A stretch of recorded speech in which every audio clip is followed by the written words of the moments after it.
D'abord, les patients aujourd'hui qui se voient proposer la thérapie CAR-T, ils ont très peu, si ce n'est aucune autre option. Et en ce sens, c'est évidemment un espoir, c'est évidemment une chance, c'est évidemment le rêve de continuer de vivre. Et ça n'a pas de prix et ça, c'est unique. La deuxième chose, c'est que les CAR-T, c'est une thérapie, si elle marche longtemps.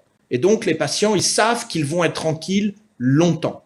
Parce qu'il y a des patients, ils essayent des traitements et tous les 4 mois, ils changent de traitement. Et ça, c'est très dur psychologiquement. Le CAR-T, c'est aussi une qualité de vie qui, je crois, est, dans mon expérience, et je crois dans celle des patients avec qui, et des familles avec qui je discute, unique.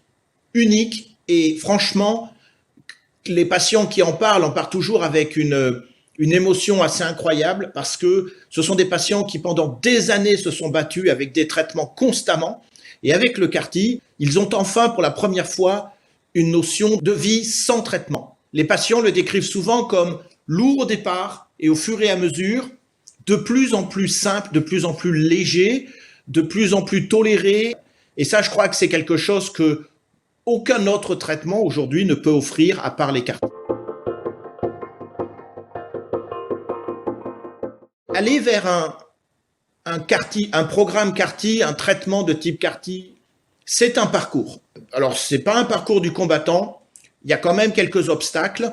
Il faut rencontrer des médecins pour s'assurer que le patient va en tirer bénéfice au mieux ou en tout cas ne pas avoir de problématiques de tolérance spécifiques.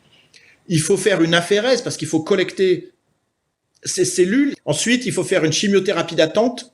On utilise le terme de bridging thérapie, la chimiothérapie qui fait le pont entre l'aphérèse et la réinjection.